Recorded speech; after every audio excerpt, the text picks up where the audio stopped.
যেই এক্সপেকটেশন নিয়ে সকালবেলা এই ট্রেনের জার্নি শুরু করেছিলাম,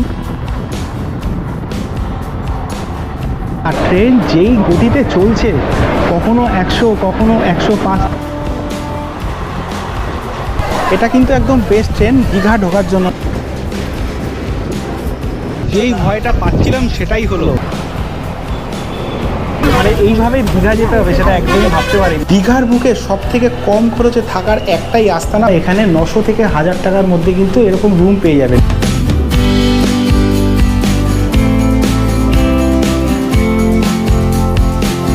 সুপ্রভাত, বংলোবিয়ানা চ্যানেলের আরও একটা নতুন ভিডিওতে আপনাদের সবাইকে জানাই স্বাগত। আরও একটা নতুন জার্নিতে বেরিয়ে পড়েছি। তারিখ হচ্ছে 5ই এপ্রিল। গরম প্রচুর পড়েছে, তো একটু তো যেতে হবে কোথাও। বেরিয়ে পড়লাম আরও একটা জার্নির উদ্দেশ্যে। যদিও গন্তব্য কিন্তু একেবারেই পুরনো, বাঙালির সব থেকে পছন্দের ডেস্টিনেশন দীঘা। তবে আজকে দীঘা যাওয়ার রুটটা কিন্তু সম্পূর্ণ আলাদা। আজকে এই মুহূর্তে চলে এসেছি আমি সাঁতরাগাছি জাংশনে। এখান থেকে যাব হচ্ছে সাঁতরাগাছি দীঘা সামার স্পেশাল, যেটা আগে চলতো, কিন্তু এখন এটা কিন্তু শনিবার এবং রবিবার কিন্তু পার্মানেন্ট করে দিয়েছে। শনিবারে ট্রেনটা ছাড়ছে সকাল 9টা 10-এ এবং রবিবারে ছাড়ছে 8টা 10। এছাড়াও দীঘা যাওয়ার জন্য কিন্তু প্রচুর ট্রেন রয়েছে। সকালবেলা যেরকম তাম্রলিপ্ত রয়েছে এবং কান্ডারি, প্রচুরবার তাম্রলিপ্ত গেছি। বর্তমানে দাঁড়িয়ে রয়েছে আমি সাঁতরাগাছি জাংশনের 2 নম্বর প্ল্যাটফর্মে। আমি সকালবেলা হাওড়া থেকে ট্রেনে করে এলাম হলদিয়া লোকাল, যেটা 5টা 40-এ ছাড়ে, এবং সাঁতরাগাছি পৌঁছেছি সকাল 6টা 10 নাগাদ। অনেক তাড়াতাড়ি চলে এসেছি, ট্রেন ছাড়বে 8টা 10-এ। এই যে ট্রেনটা দেখতে পাচ্ছেন, এটাই হচ্ছে কিন্তু আমাদের সাঁতরাগাছি দীঘা স্পেশাল ট্রেন। এখনো অবধি 2 নম্বরে দাঁড়িয়ে আছে। যদি 2 নম্বর থেকেই ছাড়ে তো আপনাদেরকে কিন্তু আপডেটটা দিয়ে দেবো। এই ট্রেনে কি কি কোচ রয়েছে এবং এই ট্রেন কোন কোন স্টেশনে দাঁড়াচ্ছে, সমস্ত কিছু আপডেট দেবো এই ভিডিওর মাধ্যমে। চলুন, যখন ট্রেন ছাড়বে তার আগে আবার আপনাদের সাথে দেখা হবে।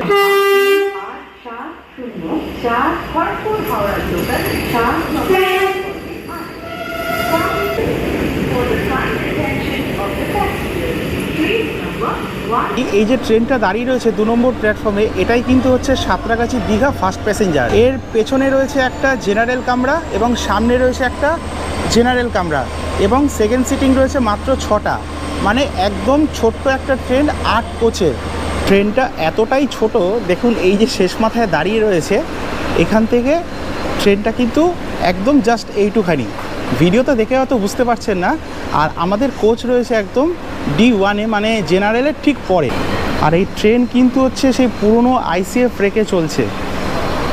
এটাই হচ্ছে সাঁতরাগাছি দীঘা ফার্স্ট প্যাসেঞ্জারের ট্রেন। লোকোমোটিভ এখন অবধি অ্যাড হয়নি। ঘড়িতে সময় হয়ে গেছে 6:45। যখন লোকোমোটিভ লাগবে তখন আপনাদের দেখাবো।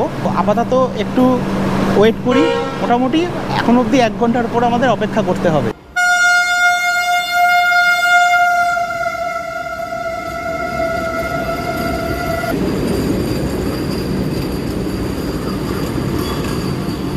হাতে এখনও বেশ কিছু সময় রয়েছে, তো ভাবলাম যে নতুন সাঁতরাগাছি জাংশনের বাইরেটা একটু দেখে আসি এবং আপনাদেরকেও দেখাই। এটাই হচ্ছে সাঁতরাগাছি জাংশনের ঠিক বাইরেটা। এই যে জায়গাটা করেছে স্পেসটা, এখানে দাঁড়িয়ে কিন্তু আপনি পুরো রাস্তার ভিউটা পাচ্ছেন। মনে হবে না যে এটা কোনো রেল স্টেশনে আপনি দাঁড়িয়ে আছেন, মনে হবে যে আপনার কোনো এয়ারপোর্টের বাইরেটা আপনি দাঁড়িয়ে আছেন। এত সুন্দর, আর ভেতরটা এত বড় করেছে, প্রচুর স্পেসিয়াস করেছে। এবং আর এখানে কিন্তু টোটাল কিন্তু 8খানা প্ল্যাটফর্ম রয়েছে। আর এর ভেতরে রয়েছে কিন্তু টিকিট কাউন্টার। এটা আপনাদের দেখাচ্ছি ক্যামেরার মাধ্যমে, দেখুন একবার। যখন আপনারা সকালবেলা বাসে করে দীঘা যান, এই যে রোড হয়ে কিন্তু আপনারা যান, এই যে রোডটা দেখতে পাচ্ছেন, এটা হচ্ছে দীঘা যাওয়ার রাস্তা এবং বিভিন্ন যাওয়ার রাস্তা। আর এইটা দেখতে পাচ্ছেন বাইরে, এটাই কিন্তু হচ্ছে সাঁতরাগাছি জাংশনের বাইরেটা। দেখুন কি সুন্দর করেছে, দারুণ লাগছে একদম। আর এই যে স্পেসটা দেখতে পাচ্ছেন, এটা এখনও সম্পূর্ণ হয়নি। এখানে হয়তো বসার জায়গা করবে, কারণ সামনে দেখতে পাচ্ছি বসার জায়গা রয়েছে। আমি ছিলাম হচ্ছে 2 নম্বর প্ল্যাটফর্মে। এই একটা বেরোনোর রাস্তা, আর এইটা হচ্ছে বেরোনো। এটা কিন্তু বাইরে বেরোনো না, এই যে দাঁড়ানোর জায়গাটা রয়েছে, এখানে কিন্তু আপনি এসে কিন্তু অপেক্ষাও করতে পারবেন। বর্তমানে কিন্তু একটা কথা বলতেই হয়, অনেক ট্রেন কিন্তু এই সাঁতরাগাছি জাংশন থেকে ছাড়ছে। বিশেষ করে কিন্তু সাউথের বেশ কিছু ট্রেন আছে যেগুলো কিন্তু এই সাঁতরাগাছি জাংশন থেকে ছেড়ে যায়। বেশ কিছু বছর ধরে দেখে আসছি এই সাঁতরাগাছি জাংশনকে তৈরি হতে। তো ফাইনালি এটা মোটামুটি আপাতত কমপ্লিট। এ বাইরেটায় হয়তো কাজকর্ম বাকি আছে। এই দিকেও যাওয়ার কিন্তু রাস্তা রয়েছে, বাঁ দিকেও রয়েছে এবং ডান দিকেও রয়েছে। এরকম স্পেস নিয়ে করা। এই দিকে লিফটের ব্যবস্থা আছে, এখানে মানুষ অপেক্ষাও করতে পারবে এবং এখানে টিকিট কাউন্টার দেখুন কতগুলো রয়েছে এবং ভেতরটা কিন্তু বেশ কিন্তু স্পেসিয়াস এবং প্রচুর লোক কিন্তু এই ভেতরে কিন্তু অপেক্ষা করতে পারবেন।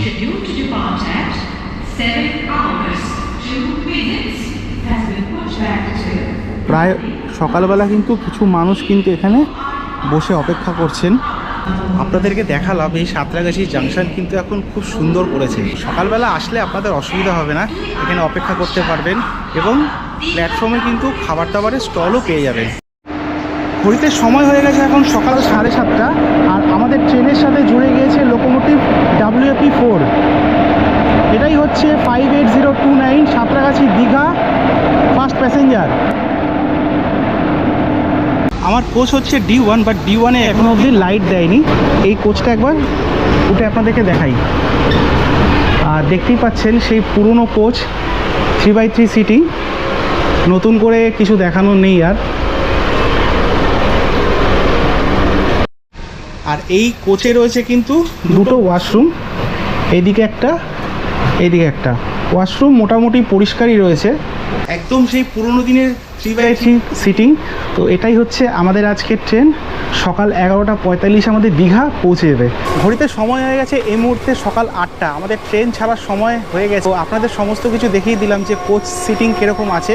আর এই ট্রেনে কিন্তু জেনারেলের ভাড়া কিন্তু হচ্ছে মাত্র 40 টাকা থেকে শুরু। তাহলে আর দেরি কিসের, মাত্র 40 টাকা দিয়ে কিন্তু দীঘা যাওয়ার কিন্তু সুযোগ রয়েছে। আর লোকাল ট্রেন কিন্তু এখন অতীত, এখন আপনারা কিন্তু একদম এক্সপ্রেস ট্রেনে কিন্তু দীঘা যেতে পারবেন, তাও কিন্তু মাত্র 40 টাকায়। তো চলুন, ট্রেন ছাড়ার সময় হয়ে গেছে, বা ট্রেনে উঠে আমাদের জার্নি করব দীঘার উদ্দেশ্যে। ইতিমধ্যে কামরায় উঠে পড়েছি, আর কামরা কিন্তু বেশ ভালোই ফুল হয়ে গেছে। পেছনের কামরাগুলো ফাঁকা রয়েছে, কিন্তু এদিকে যখন IRCTC থেকে টিকিট কাটলাম তখন হচ্ছে যে সিট নেই। এর কারণটা আমি জানি না। এখন ট্রেন ছাড়ার অপেক্ষায় আবারও একবার দীঘা যেতেই হচ্ছে, বাঙালির প্রিয় ডেস্টিনেশন। ঘড়ির কাটায় সকাল 8:10, ট্রেন ছাড়লো সাঁতরাগাছি জাংশনের 2 নম্বর প্ল্যাটফর্ম থেকে।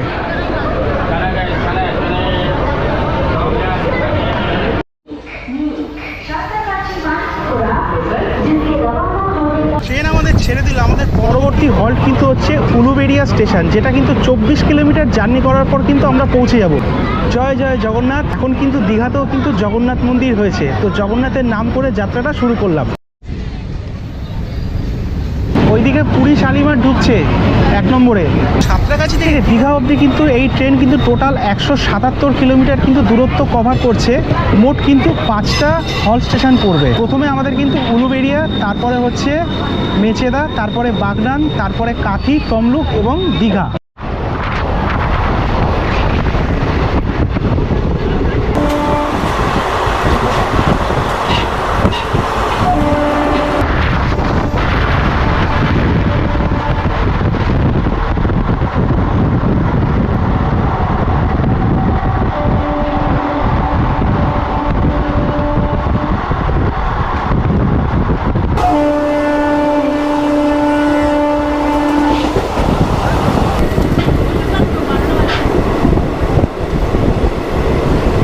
হাওড়া থেকে 24 কিলোমিটার জার্নি কমপ্লিট করে এই মুহূর্তে আমরা এসে পৌঁছেছি উলুবেড়িয়া স্টেশনে।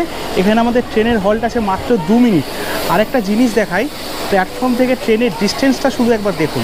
এই দেখুন কতটা ডিস্টেন্স।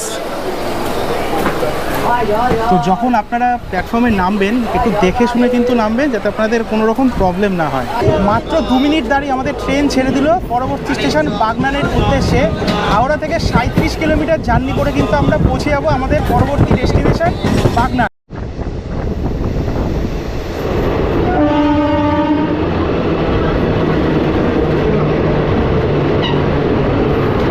হাওড়া থেকে 37 কিলোমিটার জার্নি কমপ্লিট করে এই মুহূর্তে আমাদের ট্রেন পৌঁছে গিয়েছে বাগনান স্টেশন। আর ট্রেন যেই গতিতে চলছে, কখনো 100, কখনো 105, তো কখনো 110, মানে মারাত্মক গতিতে কিন্তু চলছে।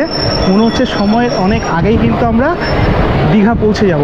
আর বাগনানে কিন্তু আমাদের এই ট্রেনের কিন্তু হল্ট হচ্ছে মাত্র 2 মিনিটে। ট্রেন যেরকম অ্যাডভান্স ঢুকছে সেরকমই কিন্তু রাইট টাইমে কিন্তু 8:52 ছাড়লো বাগনান স্টেশন। পরবর্তী স্টেশন কিন্তু হচ্ছে আমাদের মেচেদা।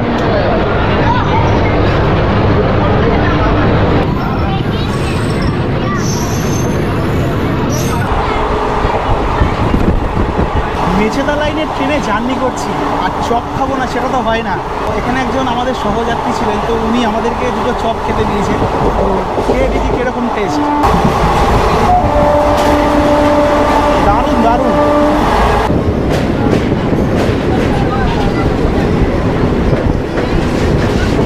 কোলাঘাট পার করছি, আলাদাই লাগছে, আলাদাই, সেরা সেরা একদম।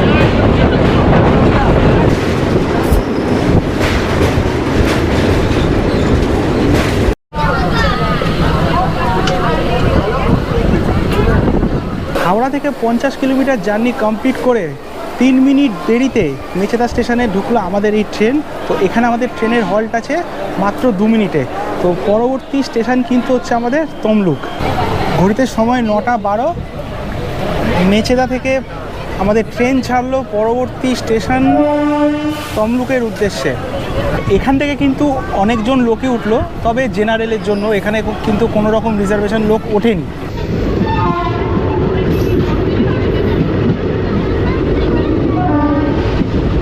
হাওড়া থেকে 83 কিলোমিটার জার্নি করে একদম নির্ধারিত সময় 9:46-এ আমাদের ট্রেন এসে পৌঁছালো এই মুহূর্তে তমলুক স্টেশনে। তমলুক স্টেশনে আমাদের ট্রেনের হল্ট রয়েছে মাত্র 2 মিনিট। আর ট্রেন কিন্তু একদম সঠিক সময়ে চলছে, যেটুকু লেট ছিল সেটুকুও মেকআপ করে দিয়েছে। তো এর পরবর্তী স্টেশন কিন্তু হচ্ছে আমাদের কাথি। এখানে ওয়েদার দেখুন একদম পুরো ঝলমলে, দারুণ সুন্দর ওয়েদার। তো এই ওয়েদারে কিন্তু সমুদ্রে যেতে পেরে বেশ ভালোই লাগছে।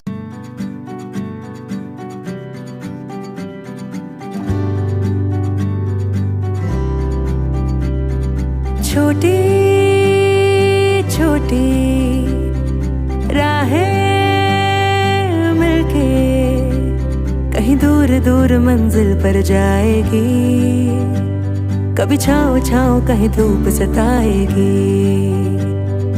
लंबी लंबी दूरी भी হাওড়া থেকে 147 কিলোমিটার জার্নি কমপ্লিট করে এই মুহূর্তে আমাদের ট্রেন এসে পৌঁছালো দীঘার আগের হল্ট হচ্ছে কাথি। এখানে আমাদের ট্রেনের হল্ট আছে মাত্র 2 মিনিট। আর কাথি থেকে কিন্তু আপনারা ঘুরতে যেতে পারেন কিন্তু মন্দারমণি, তাজপুর, বিভিন্ন জায়গায়। আর একটা কথা বলে রাখি, তাম্রলিপ্ত যে ট্রেনটা আছে, যেটা সকাল 6:45-এ হাওড়া থেকে ছাড়ে, সেই ট্রেন কিন্তু আজকে লেটে চলছে। ভাবুন, তাম্রলিপ্ত এক্সপ্রেস এখন সবেমাত্র তমলুক ক্রস করছে, যেটা 8:20-তে ক্রস করার কথা ছিল, কিন্তু এটা এখন দেখাচ্ছে যে 10:31-এ তমলুক ঢুকছে। আর দীঘা ঢুকবে কিন্তু 12টার সময়, যেটা 10:05-এ ঢোকার কথা। এটা কিন্তু একদম বেস্ট ট্রেন দীঘা ঢোকার জন্য। তো আপনারা দেরি না করে কিন্তু এই সাঁতরাগাছি দীঘা ফার্স্ট প্যাসেঞ্জার ট্রেনের টিকিট কেটে দীঘার উদ্দেশ্যে রওনা হন। কাঁথি স্টেশনে ট্রেন ঢুকেছিল আমাদের 10:42-এ। ঘড়িতে এখন সময় হয়ে গেছে 11:01, প্রায় 19 মিনিট দাঁড়িয়ে আছে। তো খিদে পাচ্ছিল, বসে বসে এই যে চপ খেলাম, এখানে কাকা চপ নিয়ে বসে আছে। আর এইবারে দীঘা যাচ্ছে আমার সাথে এই যে সমীরের সাথে এই নিয়ে সেকেন্ড ট্যুর এবং দীঘায়, ওর সাথে আমার দীঘাই লেখা আছে। একদম দীঘা ছাড়া কোনো কথা হয় না। তো একসাথে যাব, এনজয় করব। এখন ট্রেন কখন ছাড়বে বলা যাচ্ছে না, যেরকম ছাড়বে সেটা আপনাদের সাথে শেয়ার করব। সময় দেখুন 11:02। ট্রেন আমাদের ছাড়লো 20 মিনিট দাঁড়িয়ে। শেষ হল্টেই ট্রেন আমাদের একটু ঝুলিয়ে দিল, যেখানে 2 মিনিটের হল্ট ছিল সেটা প্রায় 20 মিনিট দাঁড়িয়ে গেল। 10:42-এ ঢুকেছিল, 11:02-এ ছাড়লো। তো আমাদের পরবর্তী হল্ট কিন্তু একদম ফাইনাল দীঘা। তো দীঘা পৌঁছে আপনাদেরকে সমস্ত কিছু দেখাচ্ছি। তো দীঘায় আমরা কোন হোটেলে থাকবো সেটাও দেখাবো, চলুন। ট্রেন এই মুহূর্তে এসে দাঁড়িয়েছে রামনগর। যদিও রামনগরে আমাদের কোনো অফিসিয়াল হল্ট নেই, তবে রামনগরে জাস্ট ট্রেন দাঁড়ালো। এখন ঘড়িতে সময় হয়ে গেছে 11:25। তো এখান থেকে দীঘার দূরত্ব কিন্তু আর মাত্র 8 কিলোমিটার। মাঝখানে রয়েছে টিকরা বলে একটা স্টেশন, তারপরে আমরা কিন্তু দীঘা পৌঁছাবো। কি সুন্দর রামনগর স্টেশনটা। স্টেশনটার বাইরেটা কিন্তু খুব সুন্দর একটা রং দিয়ে করা রয়েছে, লাল রঙের। এটা হচ্ছে রামনগরের 1 নম্বর প্ল্যাটফর্ম। এখানে কিন্তু কোনো অফিসিয়াল হল্ট নেই আমাদের। যেই ভয়টা পাচ্ছিলাম সেটাই হলো। মাইকে এইমাত্র অ্যানাউন্স করলো যে আগে তাম্রলিপ্ত ক্রস করবে, তারপরে কিন্তু ক্রস করবে হচ্ছে আমাদের এই Santragachi Digha first passenger train. সেই ট্রেন পড়ে আছে কোনো কাঁথিতে, কাঁথি থেকে আসবে রামনগর, তারপর আমাদের এই ট্রেন ক্রস করবে। যেটা হওয়ার কথা ছিল সেটাই হলো। ভেবেছিলাম যে বিফোর টাইমে ঢুকবে, কিন্তু ট্রেন আমাদের বিফোর টাইমে ঢুকবে না, ট্রেন আমাদের লেটেই ঢুকবে। সকাল থেকে যেই এক্সপেকটেশন নিয়ে বেরিয়েছিলাম যে ফার্স্ট প্যাসেঞ্জারে দীঘা পৌঁছাবো, বাট সেটা রামনগর এসে খানিকটা আশাহত হলাম। তো এখন ট্রেন থেকে নামলাম, নেমে এখান থেকে বেরোবো বাসে কিংবা টোটো বা অটো করে আমরা যাব হচ্ছে দীঘা। এখান থেকে দূরত্ব মাত্রই 8 কিলোমিটার। তো এটাই হচ্ছে আমাদের ট্রাভেলার্সদের লাইফ, যখন যেরকম সিচুয়েশান হিসাবে আমাদেরকে ডিসিশান নিতে হয়। তো চলুন স্টেশনের বাইরে যাই, বেরিয়ে দেখি কিভাবে আমরা দীঘা পৌঁছাই। ফার্স্ট প্যাসেঞ্জারকে বিদায় জানাচ্ছি, আমরা বেরিয়ে পড়ছি এখন স্টেশনের বাইরে।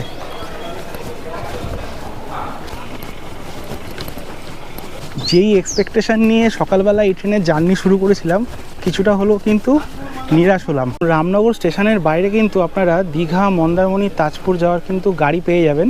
আর এইটা হচ্ছে কিন্তু মেন রাস্তা চলে যাচ্ছে, আমরা এখান থেকে চলে যাব হচ্ছে দীঘা একদম লোকাল বাসে করে। কখন কি অভিজ্ঞতা হয় সেটা সত্যিই বলা খুবই মুশকিল। এরকম অভিজ্ঞতা হবে সকালবেলা ভাবতে পারিনি, কারণ বেকার বসে কি করব, কারণ কখন তাম্রলিপ্ত আসবে, ছাড়বে, তারপরে এই ট্রেন ছাড়বে, তো বেকার বসে কোনো মানে হয়। সেই কারণে আমরা ডিসিশন নিলাম যে এখান থেকে নেমে আমরা বাইরে কোনো গাড়ি ধরে আমরা দীঘা পৌঁছে যাবো, কারণ এখান থেকে দূরত্ব কিন্তু মাত্রই 8 কিলোমিটার। এই হচ্ছে রামনগর স্টেশন যাওয়ার রাস্তা, সোজা এই সরু রাস্তা। এখান থেকে জাস্ট 2 থেকে 3 মিনিট মতো আসার পরেই এই যে মেন রোডটা দেখতে পাচ্ছেন, ডান দিকেই কিন্তু আমরা চলে যাব দীঘা লোকাল বাসে করে।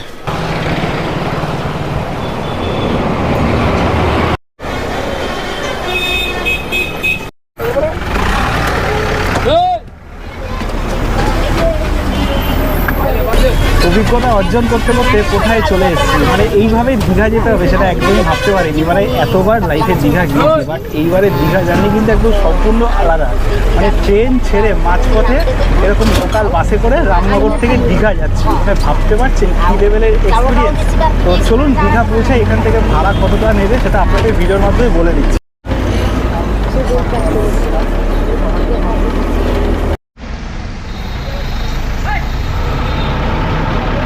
ঘড়ি কাটার সময় এই মুহূর্তে দুপুর 12:22, আর আমরা পার করছি এখন দীঘা স্টেশন। বলতে পারেন যে ট্রেনের আগে কিন্তু আমরা চলে এসেছি দীঘাতে। এবারে আমরা সরাসরি পৌঁছাবো হচ্ছে হোটেলে। সময় এই মুহূর্তে ঘড়ি কাটা দুপুর 12:25, আমরা বাস থেকে নেমে পড়লাম দীঘা জাহাজবাড়ি। এই হচ্ছে আমাদের পেছনে দীঘা জাহাজবাড়ি। এবার এখান থেকে আমরা পৌঁছাবো হচ্ছে আমাদের হোটেলের উদ্দেশ্যে। এই হচ্ছে জাহাজবাড়ি, আর ঠিক এর অপোজিটে যে রাস্তাটা চলে যাচ্ছে হেলিপ্যাডের দিকে, এই দিকেই হচ্ছে আমাদের হোটেল। দিদি ভাই রস দশ না খেলে আমার দাদা সেই রস, তো এই গরমে একটু মানে বাঁচতে গেলে কিন্তু আখের রস খেতে হবে। এদিকে 10 বন্ধু না খেলে আমার আহা, প্রাণটা জুড়িয়ে যায় যেন যখন আখের রস এই গলা ভেজায় আমার। এই জাহাজবাড়ি থেকে কিছুটা আসার পরে এই যে কিছু সানগ্লাসের দোকান আছে, এবং এখানে লেখা আছে দেখুন মেডিকেল স্টোর, ঔষধের দোকান। ঠিক এর বাহাতে যেতে হবে। আপনারা দেখতেই পেলেন আমরা জাহাজবাড়ির উল্টো দিকের রাস্তা থেকে ঢুকে আসলাম।